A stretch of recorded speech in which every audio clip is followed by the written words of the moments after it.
Você pode dizer, graças a Deus. Deus é bom, não é, queridos? Nós vamos agora ao Ministério da Palavra. Eu quero ser objetivo no teu coração.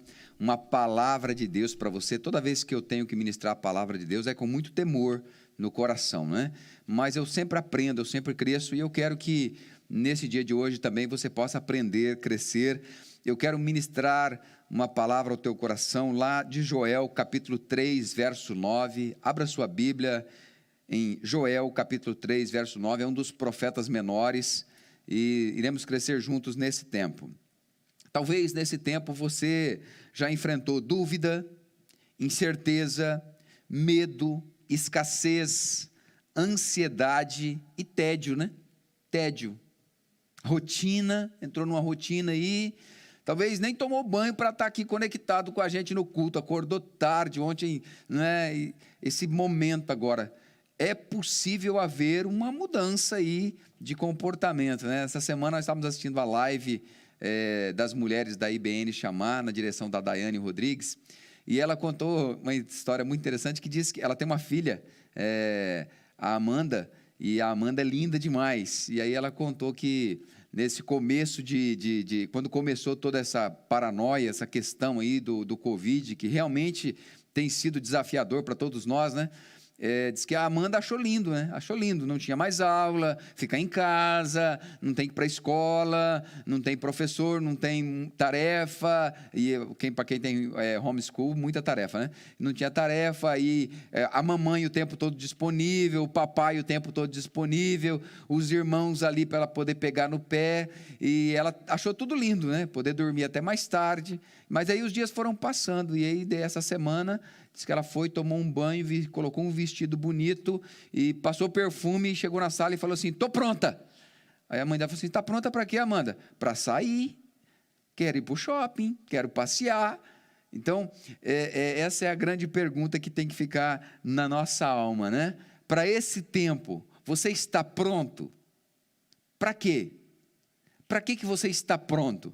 Então diga assim comigo assim, ó, eu estou pronto. Diga para a pessoa que está ao teu lado, eu estou pronto. Hoje nós iremos aprender e crescer, e eu quero dar 3 chaves para você, fica conectado, 3 chaves que vão mudar a sua vida.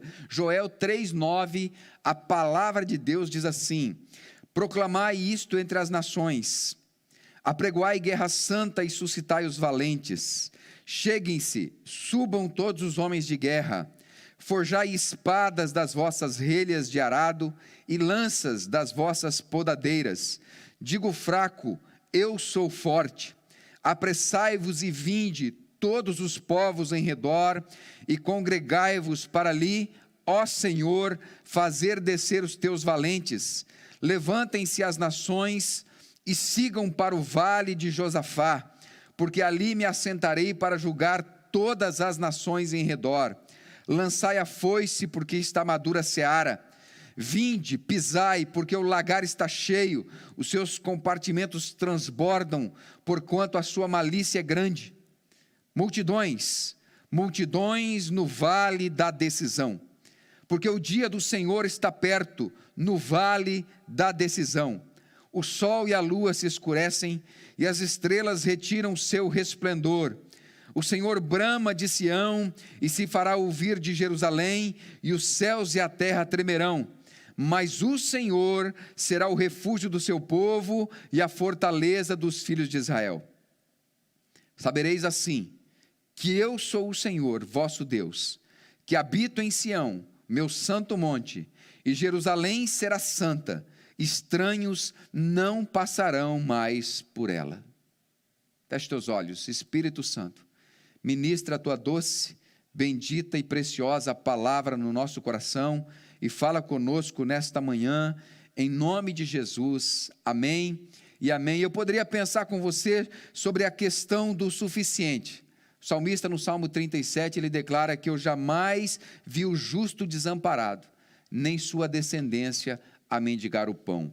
Eu poderia falar com você também sobre o Deus provedor, né? Isaías 64:4, desde a antiguidade ainda não se ouviu, nem com o ouvido se percebeu e nem com os olhos se viu, Deus além de ti, que trabalha para aquele que nele espera.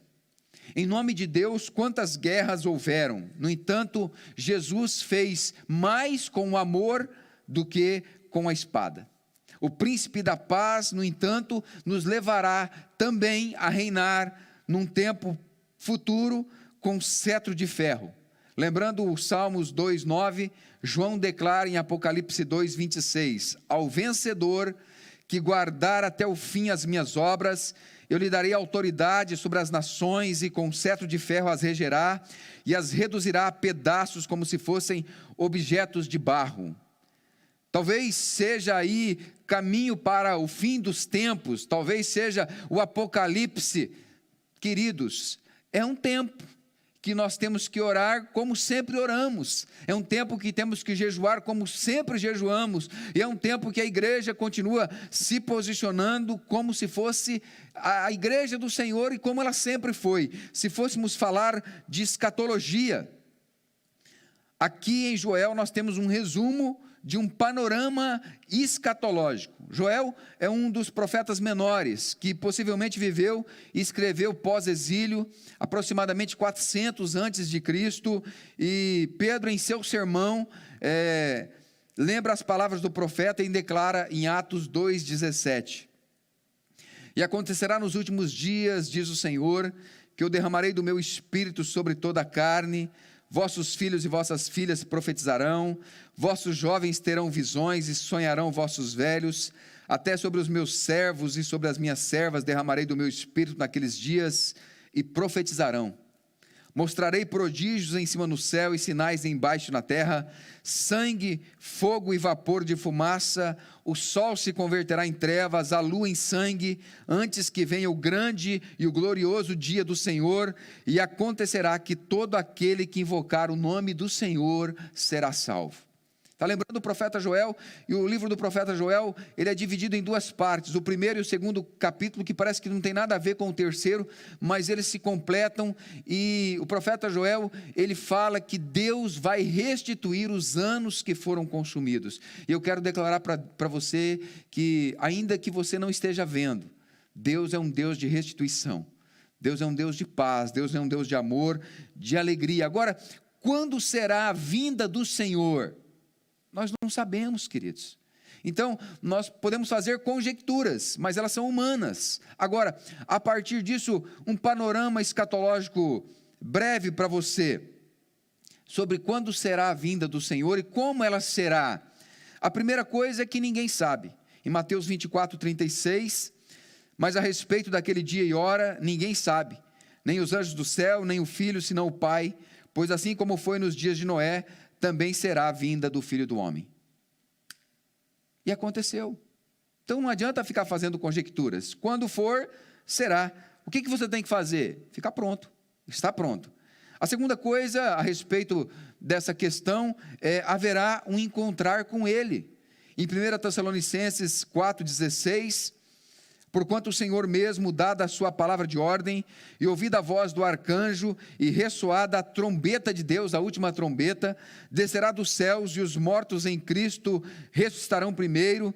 Depois nós, os vivos, os que ficarmos, seremos arrebatados juntamente com eles, entre nuvens, para o encontro do Senhor nos ares, e assim estaremos para sempre com o Senhor. Então, após o arrebatamento da igreja, haverá o que nós chamamos de as bodas do Cordeiro, que é o casamento de Cristo com a igreja, e serão 7 anos, 7 dias, 7 anos, tempos, entendimento dos tempos, a última semana de Daniel 9, aqui na terra haverá o governo do anticristo, e serão de 7 anos também.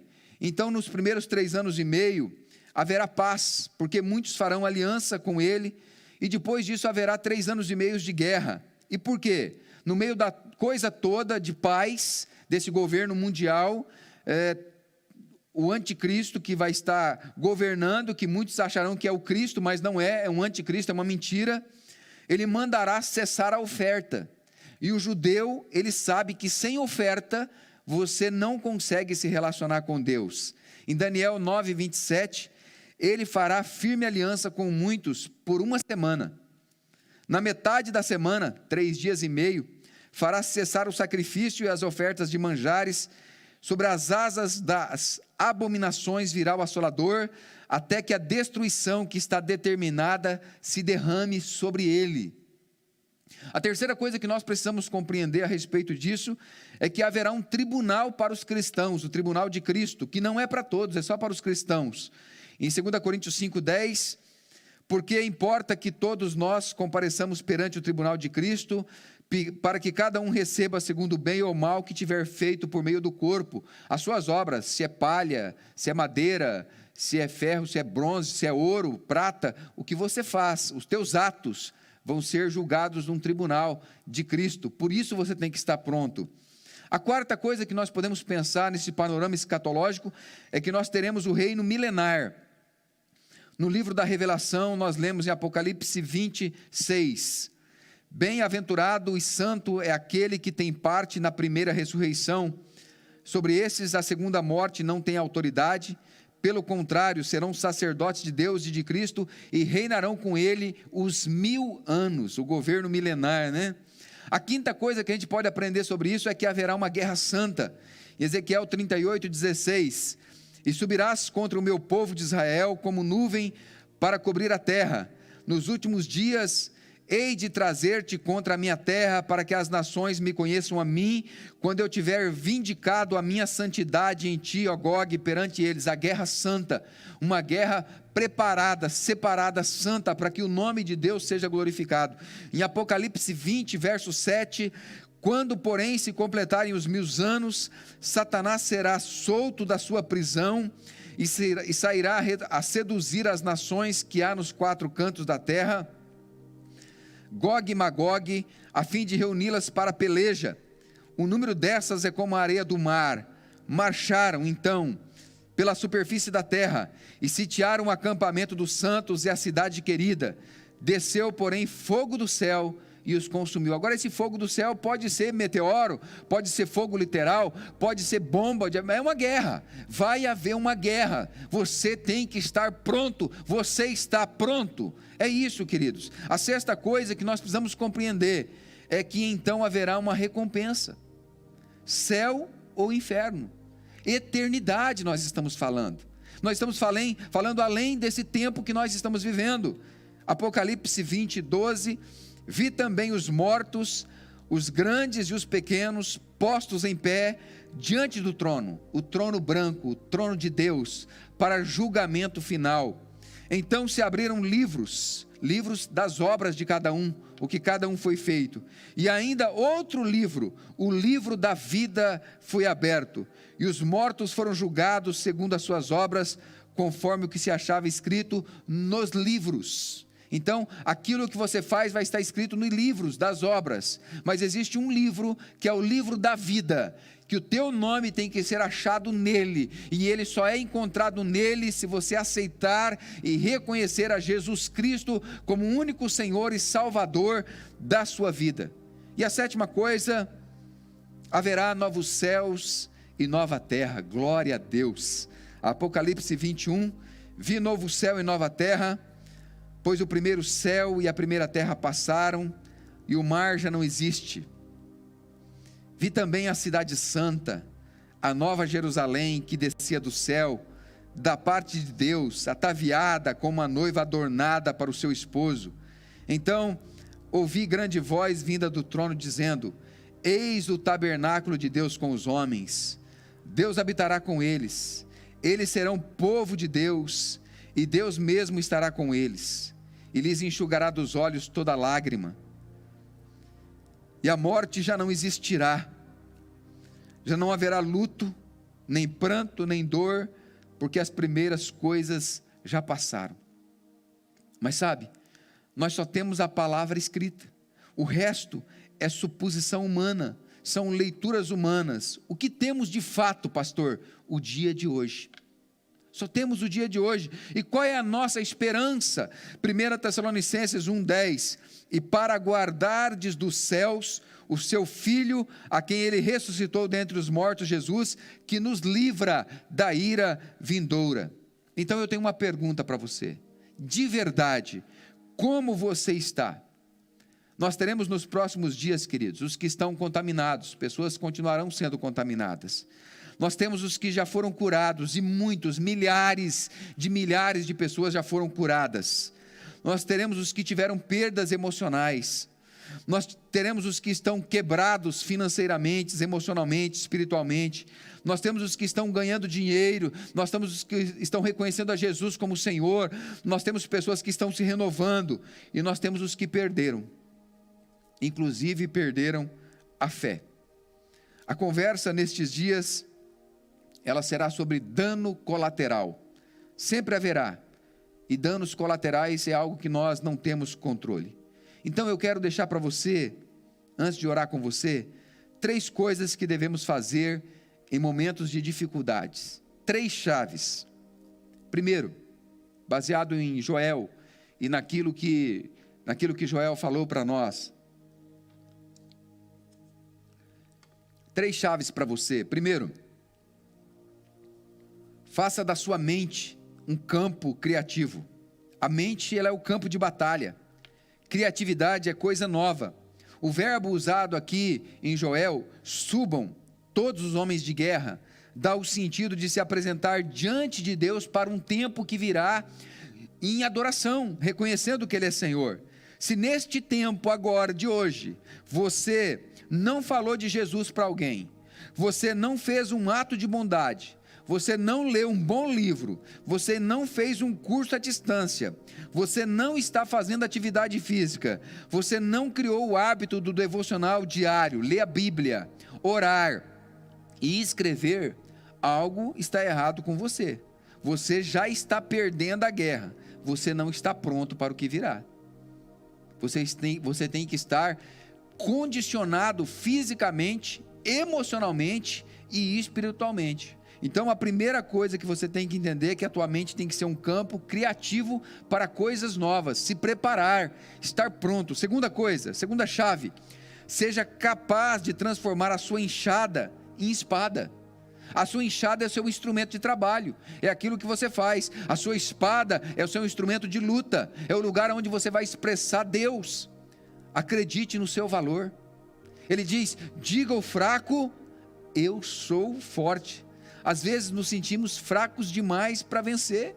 Às vezes nós olhamos para uma situação e falamos, pastor, eu não dou conta, eu não consigo, eu estou fraco, eu não tenho mais força. O verbo usado aqui de forjar tem o mesmo sentido de pisar, usado em Deuteronômio 9:21,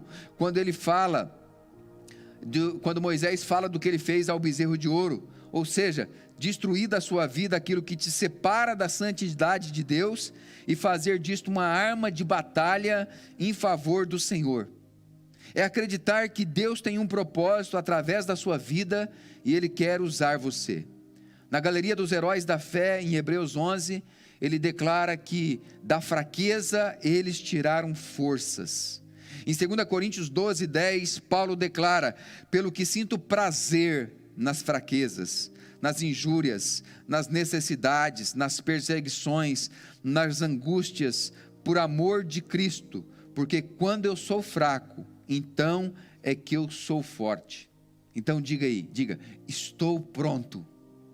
Mais uma vez, diga, estou pronto. Feche o teu punho, diga, estou pronto. Diga para o céu, diga, eu estou pronto. Você tem que estar pronto, sempre pronto. Terceira coisa, para nós encerrarmos e orarmos, tenha objetivos claros e foco neles. Ele diz, e faça das suas lanças, e faça das vossas foices lanças, ou seja, transforme aquilo que é tático, foice é para o dia a dia, para roçar, aqui, e faça deles lança, faça daquilo que é tático, o estratégico, torne-se um iniciador de festas, de celebração. Não é o que mais trabalha que vai dar certo, é o que é mais criativo. Perceba que não é uma competição, queridos, nós não estamos aqui para competir. O que impede as pessoas de terem sucesso, as impede de comemorar o sucesso dos outros. Muitas pessoas, elas se identificam com o fracasso, poucas se identificam com o sucesso. Construa relacionamentos saudáveis. Ambientes de competição, ele traz destruição, porque uma pessoa que ela está num ambiente de competição, ela quer ser o melhor, ela acha que tem que ser do jeito dela. Ambientes onde há solidariedade, onde há compromisso, onde há unidade, a gente trabalha junto para o crescimento. Por que então, pastor, que esse tempo não faz sentido? Porque nós criamos uma fé limitante, uma fé que limita Deus, uma fé que impede Deus de fazer mais, uma fé que impede Deus de agir. A fé é a certeza daquilo que se espera, a fé é a convicção de fatos que não se vê. Sem fé é impossível agradar a Deus. Você precisa crer que Ele quer te abençoar, quer te recompensar. Ficar em casa, queridos, significa que não precisa ter estresse. Ficar em casa significa que não precisa ter tédio, mas precisa manter a disciplina, dormir certo, dormir cedo, acordar cedo. Nesse tempo você pode ler um bom livro, nesse tempo você pode criar a sua rotina de atividades físicas, de alongamento dentro da sua casa. Nesse tempo você pode dormir bem, tomar muita água, comer bem, se alimentar bem, cuidar da sua imunidade. Nesse tempo você pode fazer um curso à distância, tantos cursos bons, gratuitos que tem. Nesse tempo você pode melhorar a qualidade de vida da sua família. Nesse tempo você pode aprender a fazer o devocional diário, você pode escrever um livro, você pode desenvolver um canal criativo do YouTube, você pode aprender sobre investimentos. Nesse tempo você pode falar de Jesus de forma estratégica. Desenvolva ambientes saudáveis para você e para aqueles que você ama.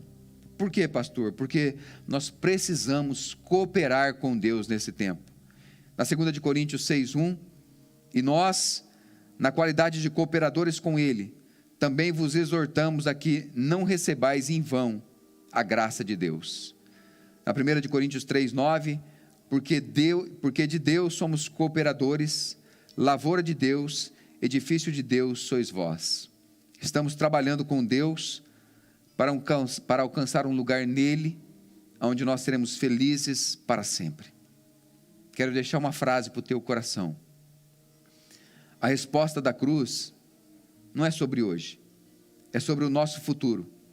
E esta guerra santa, ela vai permanecer até aquele dia. Duas coisas que você precisa saber. Salmos 37:29, os justos herdarão a terra e nele habitarão para sempre.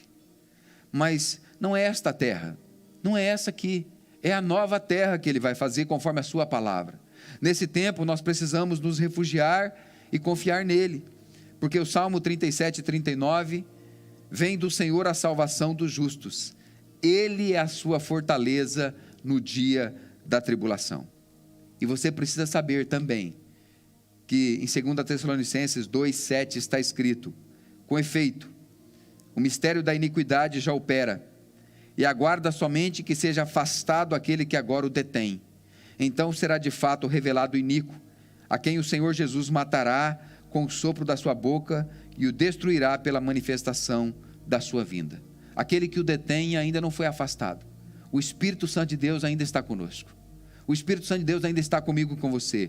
Ele é o nosso Consolador. Em tudo isso nós não estamos órfãos, queridos. Nós temos o Espírito Santo, o nosso amigo, que cuida de nós e que nos orienta. E em tudo isso, para nós, é uma guerra santa, em que nós nos separamos para Ele. Eu quero que você fique de pé. Nós vamos adorar o Senhor com essa canção. Nós vamos nos apresentar diante dEle. Vamos ficar de pé. Vamos adorá-lo. Depois eu quero orar com você. Quero orar pela sua casa. Que o Espírito Santo possa nos renovar no dia de hoje.